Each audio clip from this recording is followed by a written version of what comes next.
Hey, what is up, you bunch of savages?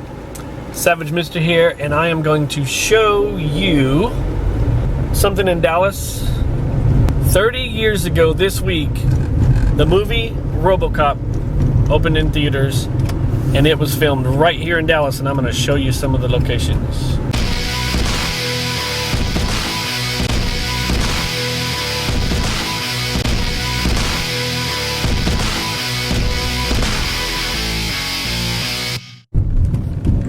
If you've seen the movie Robocop, then you're probably already going, hey, wait, Robocop's not in Dallas. That was Detroit. Well, thing is, it was meant to be Detroit in the future, and the most futuristic looking city back in the 80s was Dallas, because it's got the ball tower and whatever. So that's what they went with. They went with filming in Dallas. I'm going to start with Dallas City Hall, which was meant to be the like OCP headquarters on the movie. That's the building with the weird front slant. Almost ran over a squirrel. In the movie, though, it's got some more bits to it. It looks like it's taller. They faked the bits on top, but that is Dallas City Hall. There it is. Here's the OCP headquarters in the movie. I don't know what they made the front look like, but this is what's really out in front of it. And then later in the movie, whenever Robocop comes to kick a bunch of butt, he happens across one of the Ed 209. And he destroys it, and it comes out from like one of these openings here. It's one that used to have a phone. I guess it's this one here. Yep, phone is still there. Can't actually believe that. Yep, it works. Wow. But anyway, so the Ed 209 came out through here. Robocop pulled up here, ready to. I don't think this bit was there back then. This sort of protruding room. But he pulls right up and goes up to kick butt. Standing under it, it's a pretty impressive structure. In the movie, the Detroit police station was actually filmed at Old Dallas High School. That's the high school there. It's going to be on the far side of it. But since it's condemned or closed down, whatever, it's going to have, you know, fence around it or something where I can't get to it. But I will see what I can do. This is it right here. That's the shot from back there. You got that pointed building up to the left in the distance. That's the police station, but it's really Dallas High School, and I'm blocking traffic. The things I do for you guys. So this is the next scene I'm on the lookout for. You can see that building right past Murphy now with the sort of the X on the building. I'm going to use these three buildings or monuments to pinpoint where they are. There's that radio tower just behind the partner just there, and then that building right there, the mirrored building right behind Murphy now. I'm thinking this sort of bus stop right here is where the building would have been where they would have got coffee from. Basically, you'll see that, like I say, the radio tower there in the shot. And you'll see that building there that looks like it has sort of X's on it, right there. And then to his back or to his side was this building that's being blocked by this other building. Let me get around there and have a better look at it. All right, from what I can tell in the shot, what you'll see sort of at its back should be this building right here. And it all fits. It all makes sense with that one there and the other two, boom, and then boom, you know. And from that scene is where they get the call for the 211 in progress, where they end up coming upon the baddies of the movie, which brings us to that scene, and I can show you that location. If you look here, this is where, all this in here is where the chase happened. This stuff wasn't here. This whole convention center was not here back then. So this was all open. You can see that bridge in the shot as they're chasing the truck, but it was along here, and apparently they went back and forth. That's why you'll see like the skyline of Dallas, particularly the the ball tower, aka Reunion Tower, on both sides. Like you'll see it in the front and the back.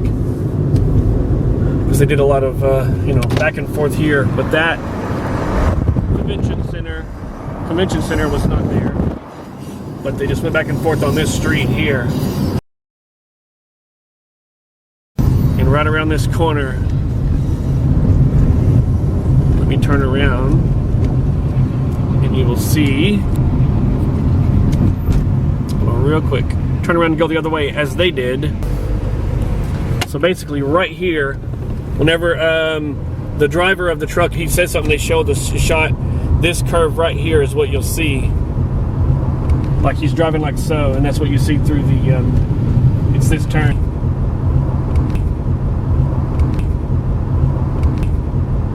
So then they go back toward this way. And they go back and forth and back and forth. And that's why you see the tower in the front and the tower in the back of them as they're having the chase or whatever. Here we are in old Detroit, according to the movie, but it's actually modern Dallas. On to the next scene. Okay, well right there it says 3rd Street and Nash Avenue. A 415 is in progress. I don't know what a 415 is, but I do know that 3rd Street and Nash are false. This is the scene when the woman is being accosted by the two guys, and this was actually filmed at Cesar Chavez in Maine and Cesar Chavez in Elm Street.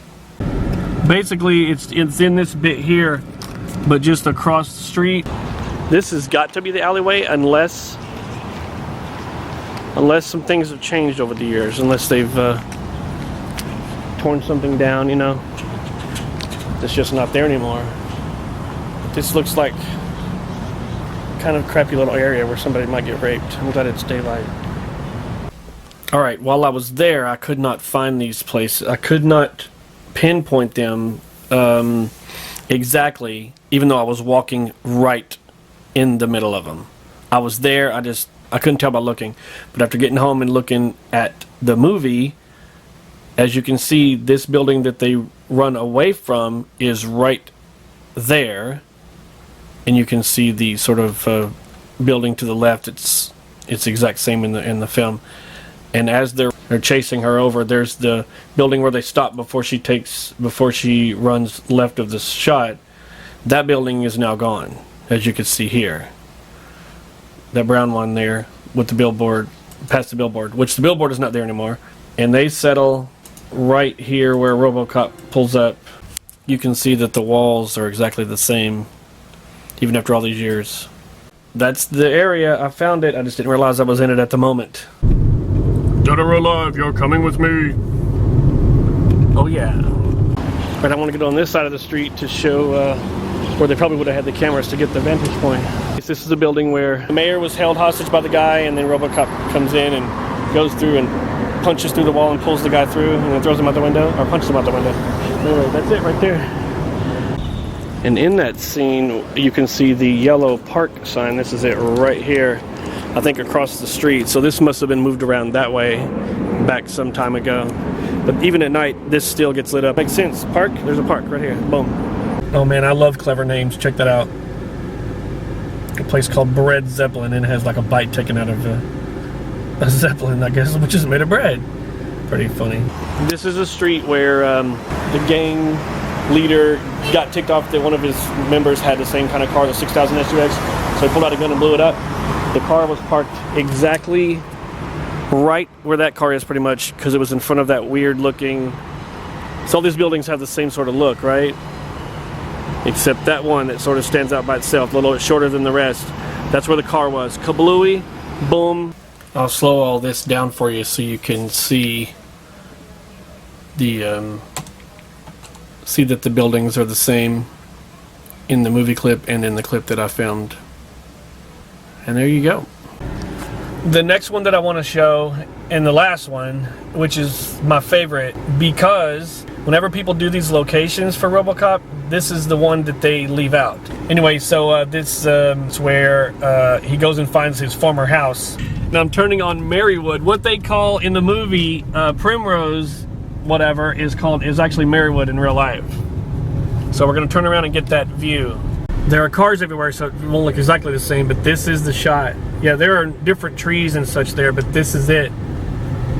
So what they don't show you is that there's sort of a semi-major road that crosses this, and there's the structures over there, the houses. Because of this sort of windows, the way they look, and then it looks like he pulls up to right here. So look at this. The numbers are different and all that. They would have done that anyway. And then it had a for sale sign right there. But this is it. You can tell by the way that window looks. And then all here. Now the interior, I have no idea if they used it. You'll use these actual places for the interior, but this is it. Well, that is it. A nice break from Six Flags vlogging.